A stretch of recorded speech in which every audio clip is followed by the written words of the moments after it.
o ser que pode respirar, existe para mostrar a glória do Senhor. Deus, somente Deus, os seus mistérios pode revelar, os seus desígnios quem jamais um dia conheceu, pois Deus somente é Deus. Deus, somente Deus, domina o trono do universo, que a voz da criação se erga para dar. Bom dia. Nessa época de carnaval, muita alegria, muito samba, nós não nos envergonhamos de dançar perante os homens, mas nós nos contemos e envergonhamos de dançar perante Deus. Davi cantou e dançou diante de Deus, e ele foi censurado até pela sua esposa. Isso acontece conosco também. E a nossa vida, elas tem que estar diante de Deus, não diante dos homens. Nós vivemos para o seu louvor e para a sua glória. Não é louvor e glória dos homens. Vamos colocar isso para que o Senhor nos esclareça e Ele nos mude. E o Espírito Santo nos vivifique a cada dia, para que nós possamos viver de acordo com a vontade do Pai. Agora vamos ao nosso estudo.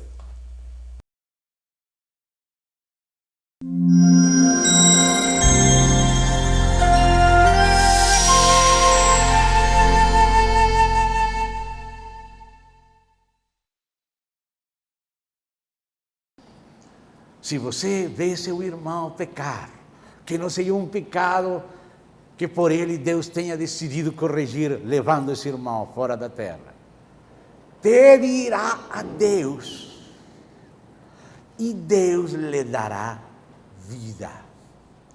O assunto de edificação é um assunto da vida. Deus lhe dará vida. Você tem que orar, eu tenho que orar para que Deus dê vida. Vida, só a vida de Cristo edifica, só isso.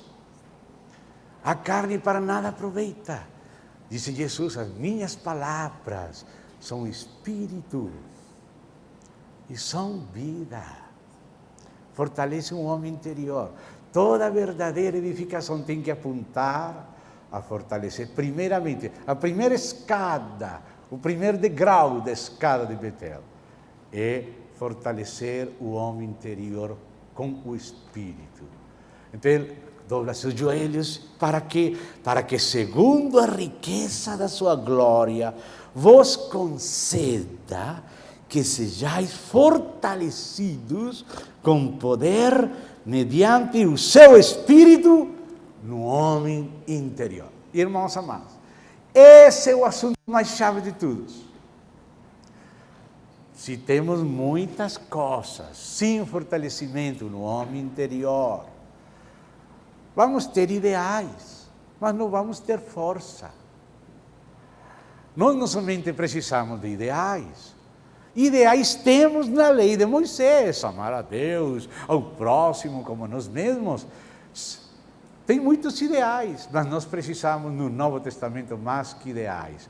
Nós precisamos fortalecimento no homem interior, vida. Pedirá a Deus e Deus lhe dará vida. Amados, vamos orar sempre que o Senhor nos coloque a carga de nos lembrar de nossos irmãos, fazer menção dos irmãos, das igrejas diante de Deus. Senhor, fortalece nosso homem interior. Como Paulo terminava a sua carta, Timóteo, o Senhor Jesus Cristo seja com teu espírito. E as igrejas falavam, o Senhor Jesus Cristo seja com vosso espírito. Seja, não somente à destra do Pai, também lá, claro, seu lugar apropriado. Mas Ele seja com nosso espírito. Esse é o principal. Isso que temos que buscar. Esse que tem que ser o motivo de nossa oração. Senhor, fortalece com Teu poder, com o poder do Teu Espírito, nosso homem interior. Irmão, temos que redescobrir a importância do homem interior, ou seja, o espírito do homem.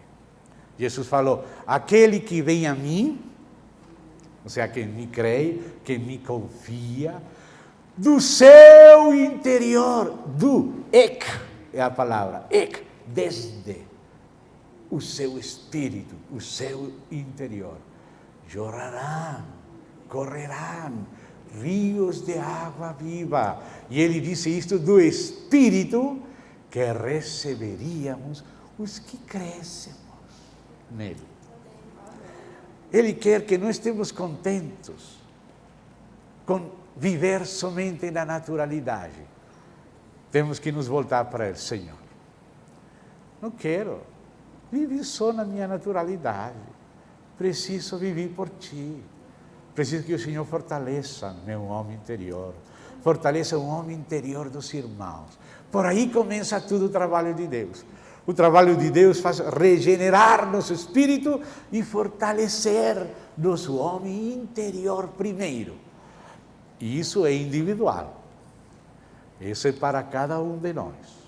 Mas agora, esse primeiro degrau é para possibilitar o segundo degrau.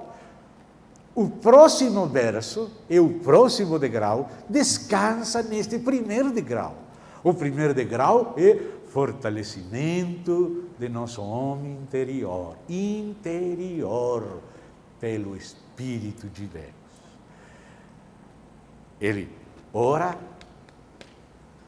para que sejamos fortalecidos com o poder do Espírito no homem interior. Volte-se para Deus. Jesus falou, aquele que vem a mim, que confia em mim, aquele que fica prendido do Senhor, do seu interior, fluirá o Espírito. Às vezes, nós podemos chegar até a reunião e não tocamos o Senhor. Podemos chegar até o campamento, a convenção, podemos chegar até a Bíblia, mas não tocamos o Senhor com o nosso espírito. E Jesus falou isso. Vocês escudrinhais as Escrituras, pensando ter nelas a vida eterna, mas elas dão testemunho de mim, e vocês não querem vir a mim para ter vida. Só vindo a Ele mesmo temos vida.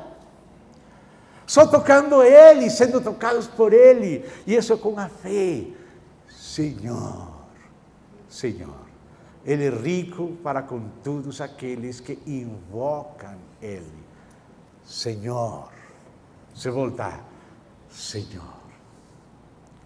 Se a irmã vai passar o ferro, tem que esquentar o ferro. Tem que conectar e deixar esquentar. Depois vai passar o ferro. Ferro frio não passa nada. Conexão. Aquele que a mim vem. O Senhor Jesus é a tomada de Deus para o fluir do seu Espírito. Você pode fazer muita coisa religiosa. Você pode chegar perto, até a própria Bíblia, até a própria reunião, até os próprios irmãos pastores, os santos. Mas se você não chega ao próprio Senhor, você fica frio, fica apagado. Você precisa do fortalecimento do homem interior, tocando e sendo tocado pelo Espírito do Senhor, no seu Espírito. Disse o Senhor que Ele nos dará como uma fonte que salta para a vida eterna em nosso interior.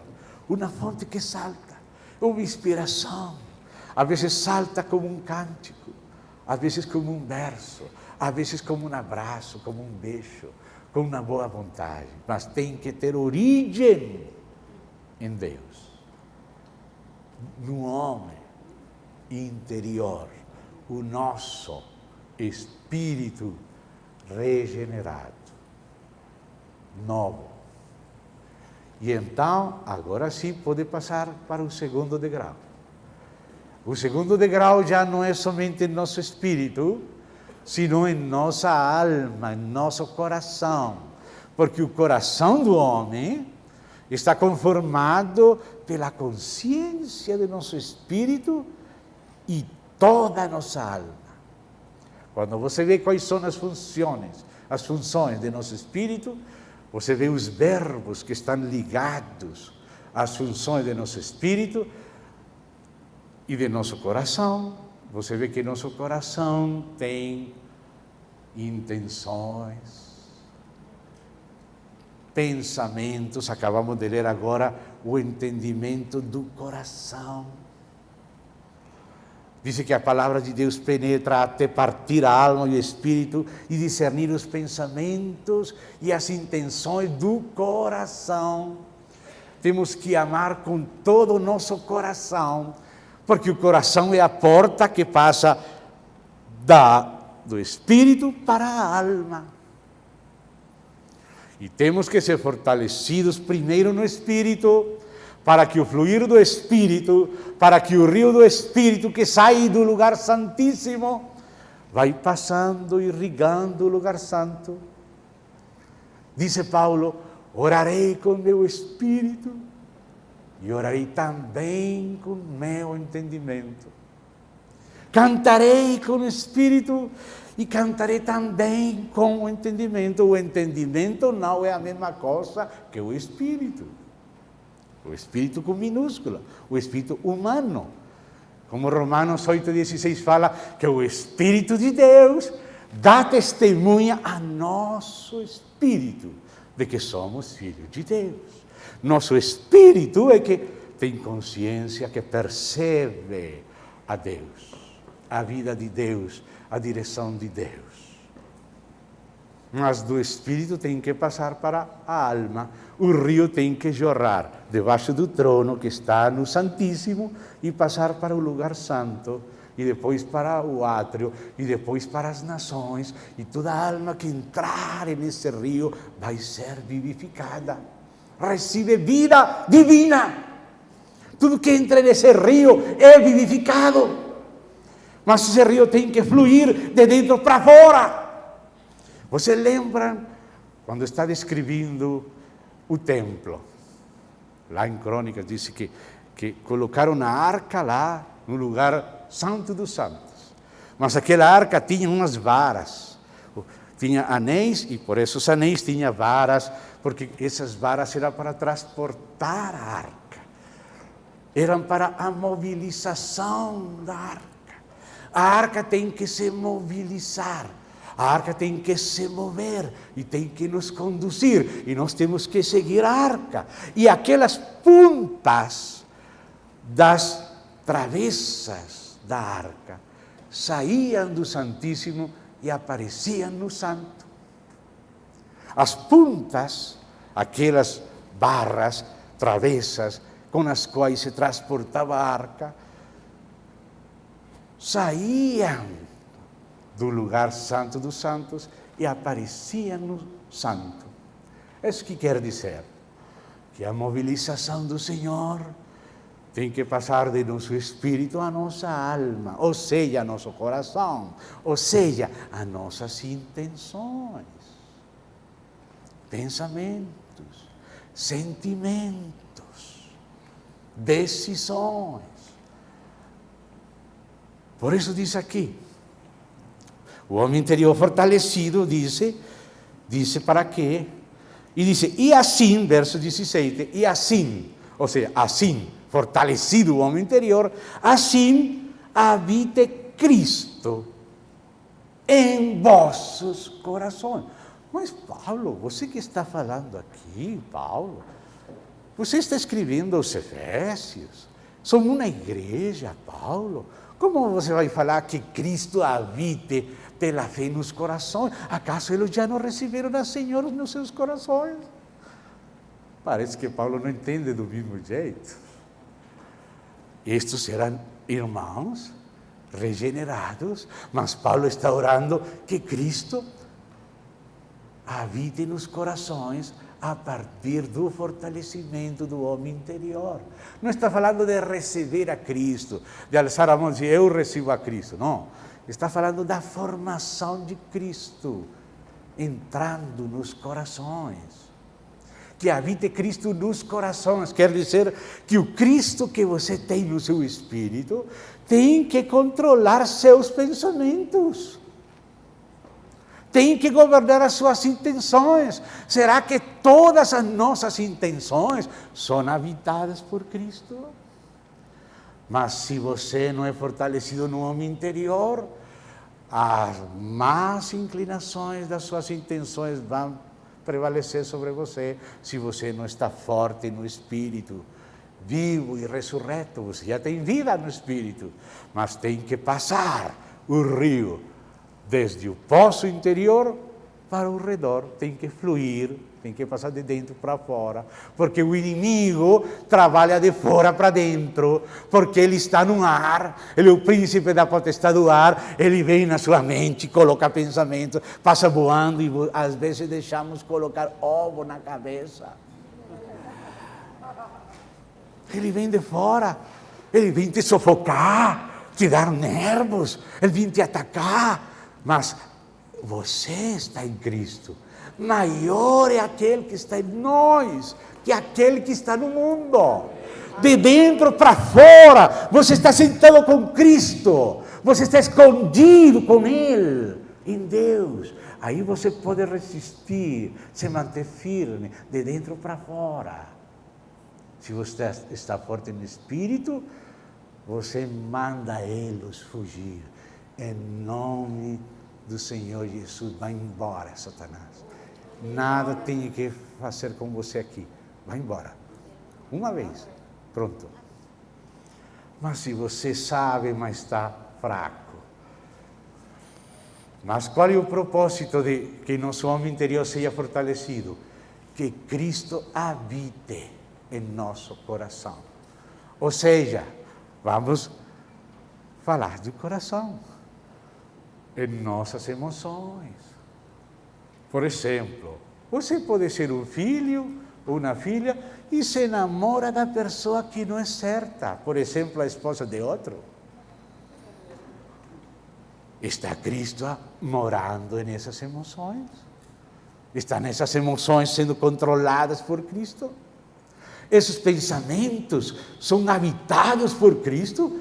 Cristo pode aprovar os seus pensamentos? Com que intenção você faz isso?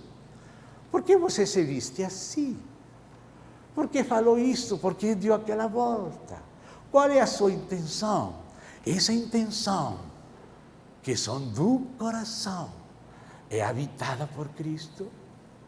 O fluir da vida de Cristo já entrou naquele cantinho? Ou ainda aquele quarto está escuro?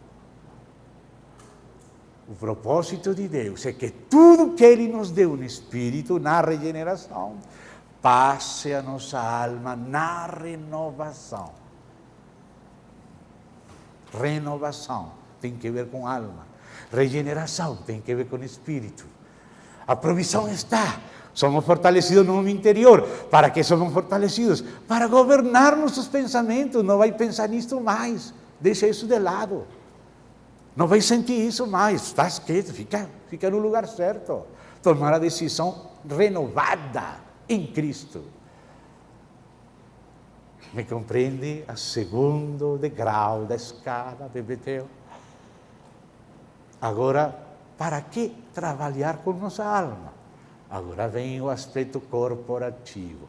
Esse trabalho tão intenso do Senhor disciplinando a cada um de nós, no homem exterior, para fazer espaço para o homem interior fluir e preencher, e saturar. Então, para quê? Diz aqui. Assim, habite Cristo em vossos corações pela fé, estando vós arraigados, ou seja, as nossas raízes tomando a vida de Cristo e alicerçados em amor, a fim de, ao terceiro degrau. Para que tanto trabalho de Deus com nossa conduta, com nossa transformação? Porque Deus quer tratar com nossos pensamentos, porque Deus quer tratar com nossos sentimentos, porque quer tratar com as mais segredas das nossas intenções. Por quê? Para isto, a fim de poderdes compreender com todos os santos qual é a largura, o comprimento, a altura e a profundidade, e conhecer o amor de Cristo que excede todo entendimento. Você vê? Todo o trabalho de Deus com cada um de nós, com nossa personalidade, com nosso caráter, é para nós poder compreender com todos os santos as medidas de Cristo. Somos tratados para poder ensamblar com nossos irmãos, para não ficar isolados. Nossos pensamentos têm que ser habitados, nossas intenções, nossos sentimentos, para poder formar unanimemente um corpo. Porque uma coisa é unidade de espírito, outra coisa é unanimidade. A igreja não somente tem que ter unidade, e tem já unidade, mas temos que combater unânimes pelo Evangelho, como a igreja em Jerusalém não somente tinham o Espírito, eram de um só coração e alma, unanimidade. Irmão, muitas vezes, ainda que somos filhos de Deus, não somos unânimes, não somos tratados em nossa alma. Temos diversos pensamentos, sentimentos, intenções e atrapalhamos a edificação de Cristo no corpo. Somos egoístas, somos sectários, somos hipócritas, coisas que não temos que ser, porque em Cristo isso não existe, mas em nossa carne existe. E se você não anda no Espírito, a carne vai tomar lugar. Nossa carne é crucificada pelos que amam a Cristo. Os que amam a Cristo crucificaram a carne com as suas paixões e desejos. Então, o trabalho de Deus em nosso homem interior é para que a partir de aí nossa alma seja tratada.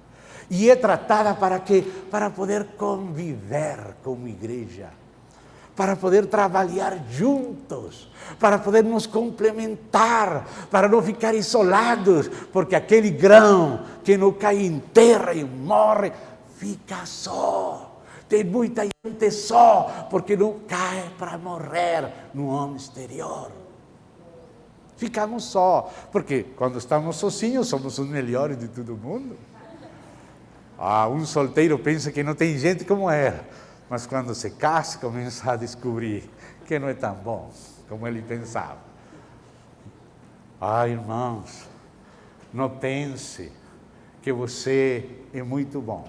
Cristo sim é bom. No homem interior, aí tem tudo pronto, mas isso tem que se formar no exterior. A força do interior tem que prevalecer. Cristo é nosso modelo de dentro para fora, não de fora para dentro. É como um menino que está crescendo na mãe, vai crescendo até sair. E assim Cristo nos configura na sua imagem.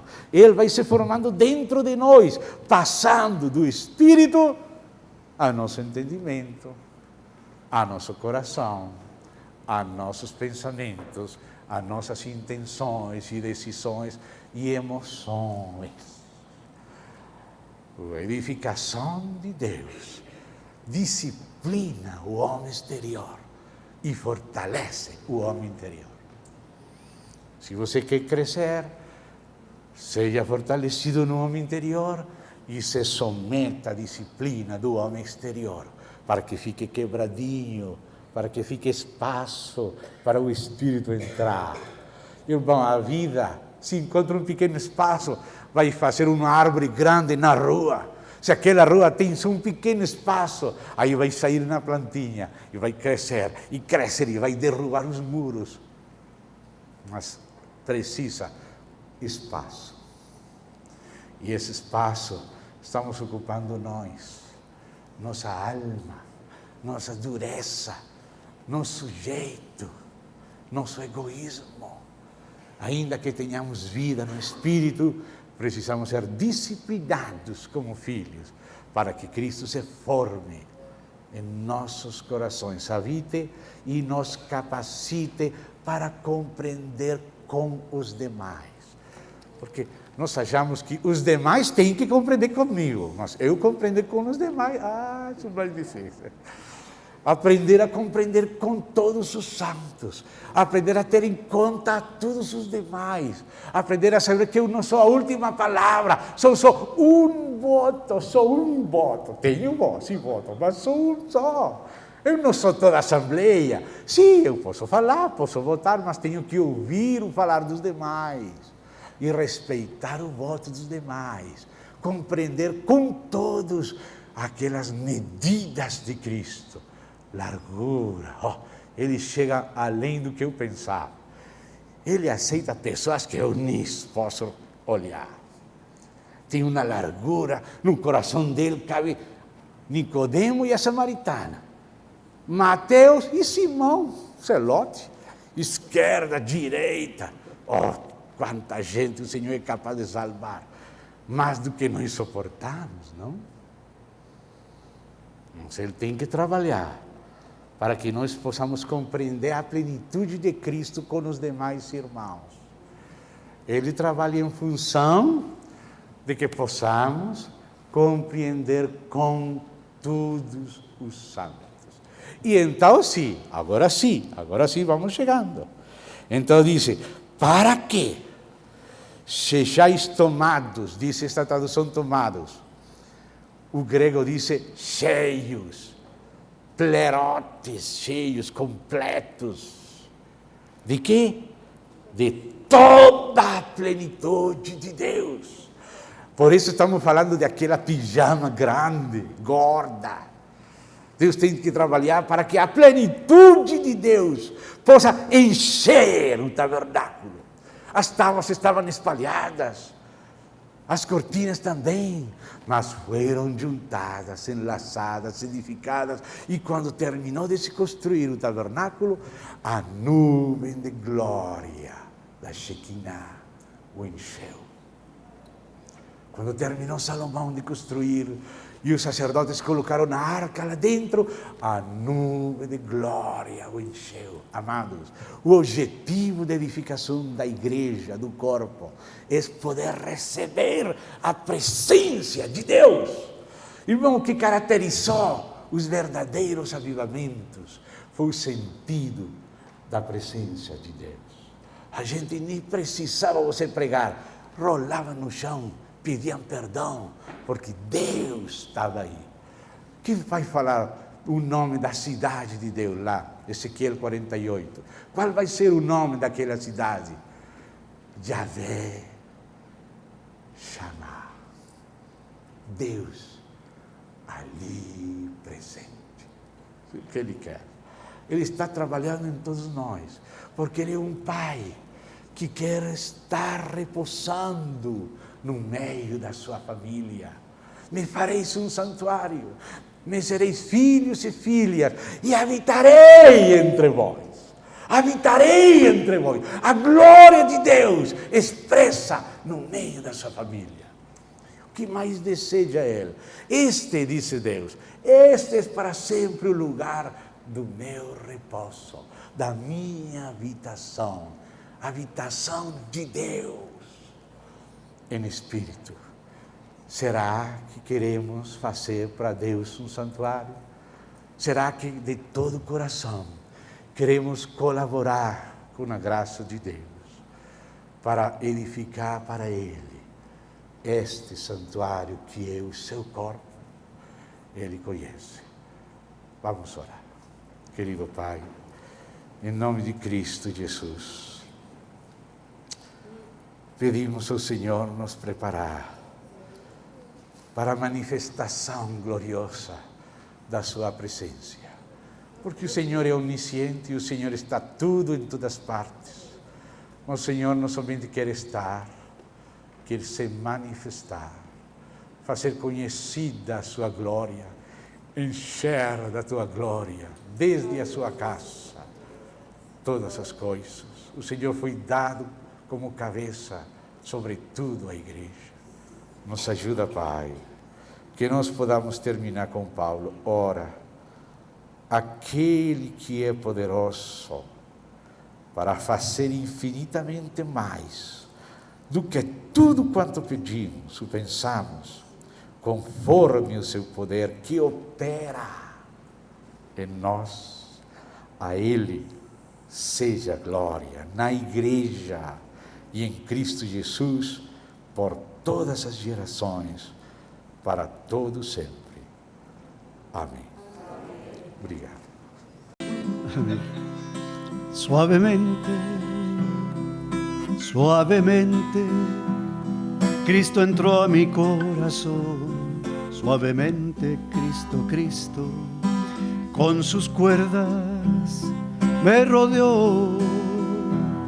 Yo le di mi vida vana y Él me dio su grande amor.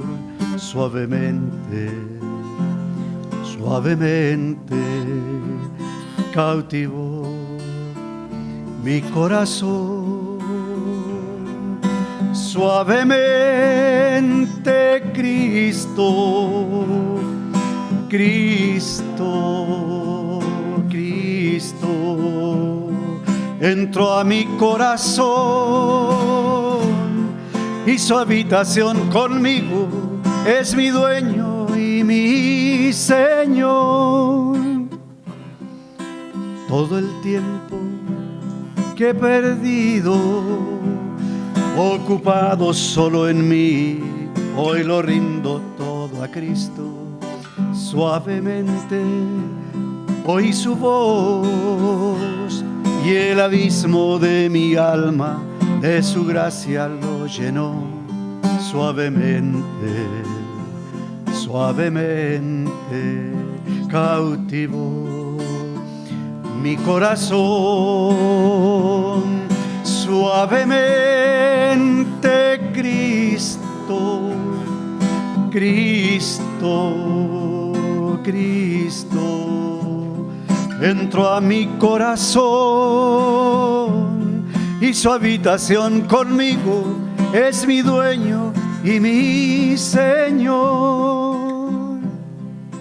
Hoy le sirvo de por vida, nada quiero para mí. Cuando parta de este mundo, sus gavillas llevaré.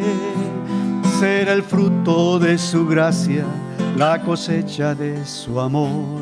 Suavemente, suavemente cautivó mi corazón. Suavemente Cristo, Cristo, Cristo entró a mi corazón y su habitación conmigo, es mi dueño y mi Señor. Amén, amén. Graça e paz, irmãos. Vamos estar orando um minutinho ao Senhor.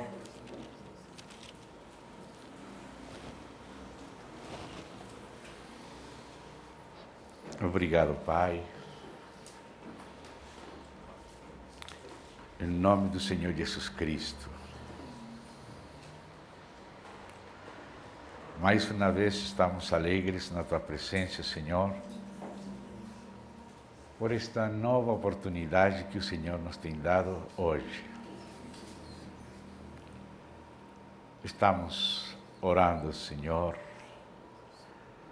desejando de todo o coração depender e receber do Senhor. Nós encomendamos nas Tuas mãos toda a nossa condição humana. Desejamos esquecer tudo nas Tuas mãos. E que nosso ser possa ser aberto para receber da Tua preciosa unção, do Teu precioso Espírito, que Ele possa fazer a sua obra preciosa, espiritual, de vida, em nosso ser, em cada um de nós. Rogamos que estorbemos o menos possível ao Senhor.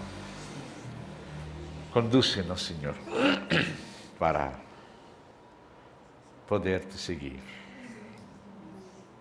Em nome de Cristo Jesus. Amém.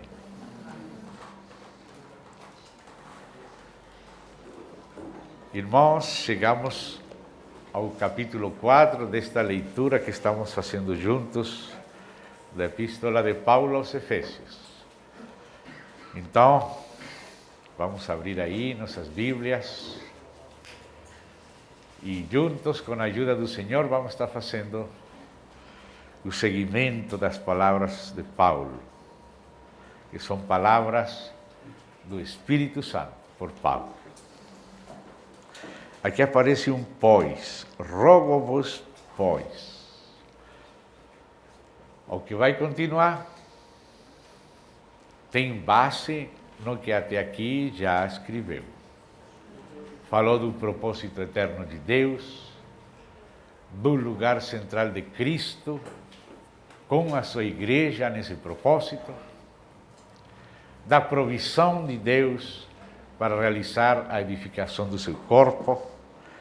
E aqui então aparecem algumas consequências que estão na base dos 3 primeiros capítulos, e por isso aparece aqui a palavra pois. Rogo-vos, pois, eu, o prisioneiro no Senhor,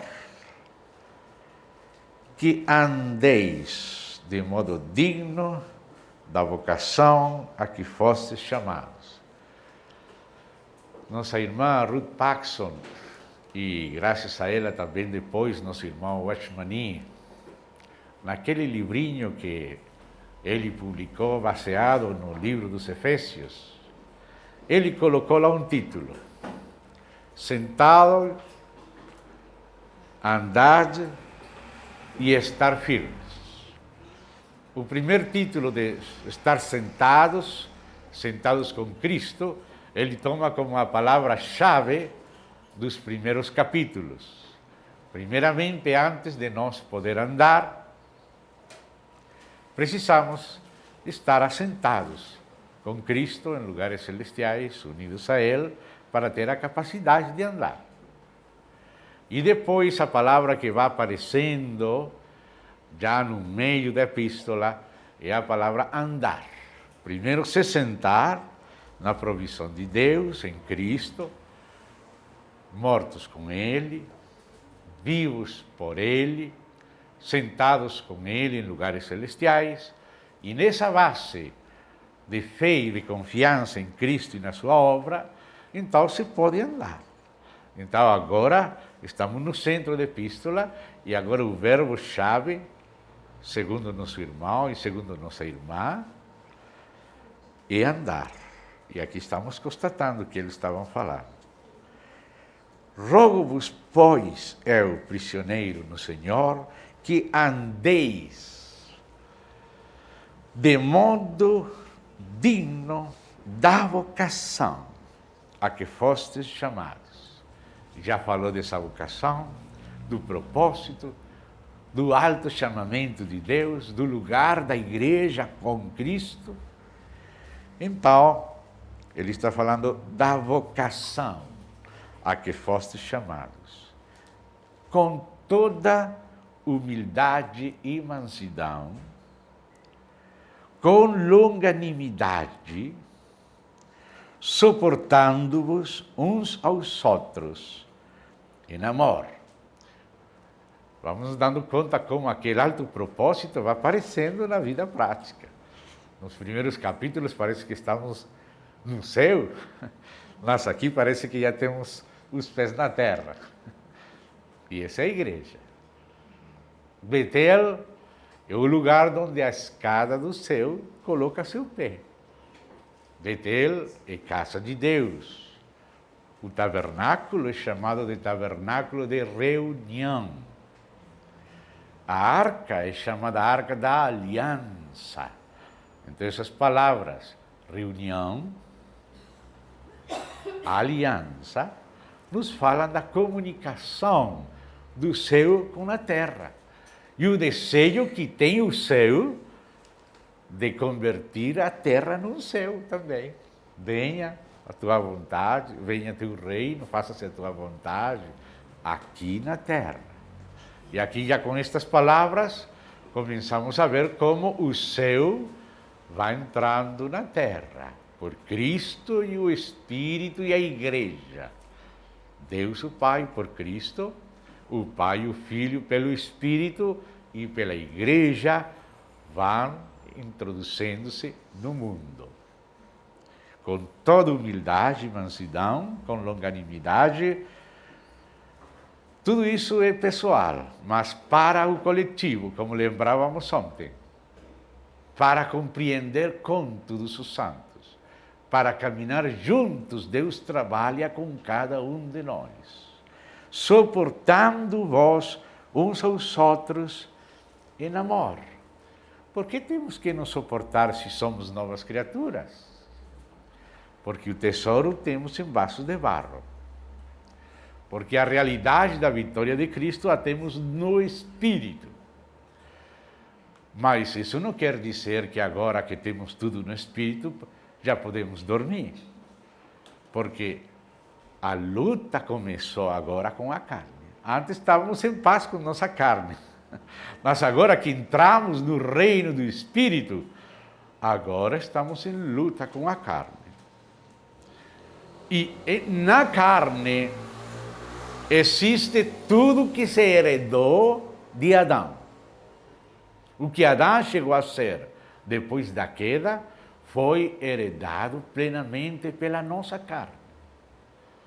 E por isso nada do que nasce da carne é confiável.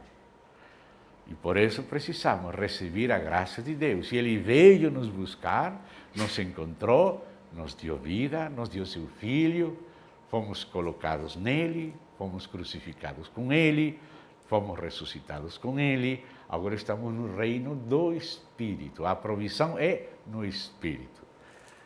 Mas não sempre os irmãos andamos no Espírito. E não sempre os irmãos somos maduros.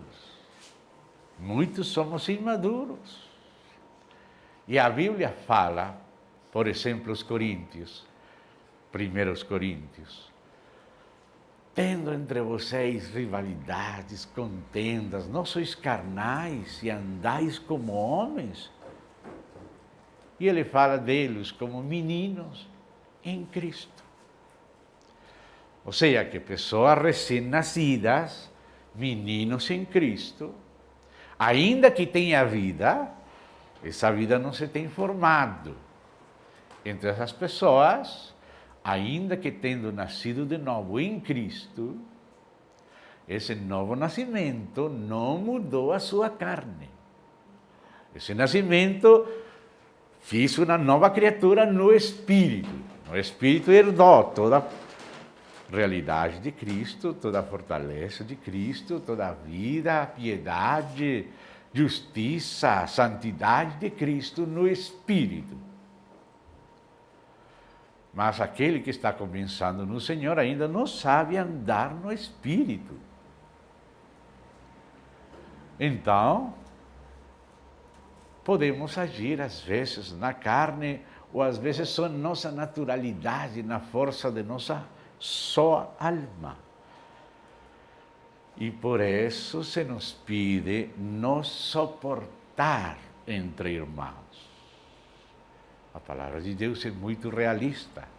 Fala de nos suportar. Quando o tabernáculo estava sendo feito, e quando foi descrito o mais interior da casa de Deus, você via lá aquelas cortinhas de azul, do verbo de Deus, da glória, de carmesim, da sua encarnação, para derramar seu sangue, de púrpura, do seu senhorio, ressurreição, quando o azul e o carmesim se juntam. E tinha aquelas cortinhas de lino fino, as ações justas dos santos. Essas eram as coberturas mais interiores do tabernáculo. Mas acima delas, havia outra cobertura que era de pelos de cabra. Pelos de cabra. Por que Deus colocou pelos de cabra no tabernáculo? Porque Deus é realista. Não somente somos espírito, temos também alma. E nossa alma tem que se ir submetendo cada vez mais ao Senhor, segundo a direção do Espírito, direção e provisão do Espírito. E ainda nosso corpo não ressurreto precisa ser submetido e governado pela alma renovada. O corpo dominado pela alma renovada e a alma ser renovada pelo fluir do Espírito desde o Santo dos Santos, o fluir do rio, de dentro para fora, do Espírito para a alma, como estivemos vendo naqueles últimos versos do capítulo 3. Então, por isso, é preciso não suportar na igreja, não suportar. E disse: esforçando-vos diligentemente por preservar a unidade do Espírito no vínculo da paz. E aqui, amados, vamos começar a ver que aparecem diferentes níveis de unidade na igreja e no corpo de Cristo. Diferentes níveis. O primeiro nível de unidade é este aqui. Unidade do Espírito. Mas aqui no mesmo capítulo, somente 10 versos depois, vai falar de um outro aspecto da unidade. Diz no verso 13, até que todos cheguemos à unidade da fé e do pleno conhecimento do Filho. Então, no verso 3, fala da unidade do Espírito. No verso 13, fala da unidade da fé e do pleno conhecimento do Filho de Deus. 2 níveis de unidades. O primeiro nível está ligado a um verbo, que é preservar. O segundo nível está ligado a outro verbo, que é chegar. É diferente preservar que chegar. Preservar é guardar alguma coisa que já existe, que nós não precisamos fazer. Nós não precisamos trabalhar para que isso aconteça. O Espírito de Deus é um só. Nós nunca vamos fazer um ao Espírito. Ele é o Espírito eterno de Deus. E Ele é um Espírito. É Ele que nos faz a nós um, por causa da sua unidade. Porque o mesmo Espírito mora em todos os filhos, por isso existe em todos os filhos algo que todos já temos em comum. Não precisamos fabricar, não precisamos laborar muito para conseguir isto, porque isto já é uma provisão também. Do mesmo jeito que o novo nascimento é uma provisão, que a vida divina é uma provisão, é um presente, também a unidade do Espírito no corpo de Cristo é também uma provisão. é também um presente. É um fato divino do qual todos os filhos de Deus já participamos. Nós fomos liberados também, como fomos libertados do pecado e também do presente século malo, porque não somente fomos libertados do pecado, também do presente século malo e também das inimizades de raça, de classe, de nacionalidade, de sexo, tudo isso terminou com Cristo. Já não há. Agora que há é Cristo em todos. Então, assim mesmo, fomos libertados de procurar edificar uma unidade que já existe.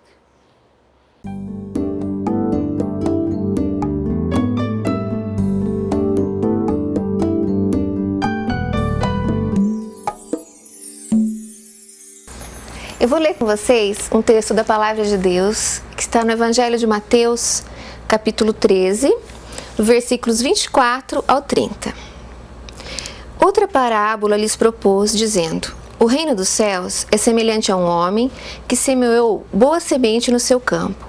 Mas enquanto os homens dormiam, veio o inimigo dele e semeou o joio no meio do trigo e retirou-se.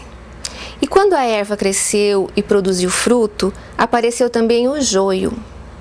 Então, vindo os servos do dono da casa, lhe disseram: Senhor, não semeaste boa semente no teu campo? De onde vem, pois, o joio? Ele, porém, lhes respondeu: Um inimigo fez isso. Mas os servos lhes perguntaram: Queres que vamos lá e arranquemos o joio? Não, replicou ele, para que ao separar o joio não arranqueis também com ele o trigo. Deixai-os crescer juntos até a colheita. E no tempo da colheita, direi aos ceifeiros: Ajuntai primeiro o joio, atai-o em feixes para ser queimado, mas o trigo recolhei-o no meu celeiro. Vocês já viram o joio? Vocês sabem a diferença do joio e do trigo? Eu tô aqui, olha, eu trouxe o joio e o trigo pra gente observar algumas coisinhas. Olha só. Aqui tá um feixe de joio e de trigo. Qual é o joio, qual é o trigo? Eu vou separar o joio do trigo. Esse é o joio. E esse é o trigo. A diferença entre eles é que o joio, ele cresce e sempre é altivo. Ele nunca se dobra, o joio. Até assim chegar à sua maturidade, ele vai estar sempre alto. O trigo não. O trigo, à medida que ele vai dando fruto, ele vai se curvando pelo peso do fruto. O joio não tem fruto, o trigo tem o fruto. A raiz do joio, ela é muito profunda. Quanto mais ele cresce, mais as suas raízes vão se aprofundando na terra. O trigo não. O trigo, quanto mais ele cresce, as suas raízes vão se soltando da terra. E quando está próximo da colheita, ele está praticamente solto dessa terra. Ele já não pertence mais à terra. O joio está cada vez mais firmado nessa terra. Mas eles são muito parecidos. E o Senhor falou: não separai. Deixai para a colheita, para a hora da colheita, que o joio vai ser separado em feixes, vai ser lançado no fogo. E o trigo é direto para o celeiro do Senhor.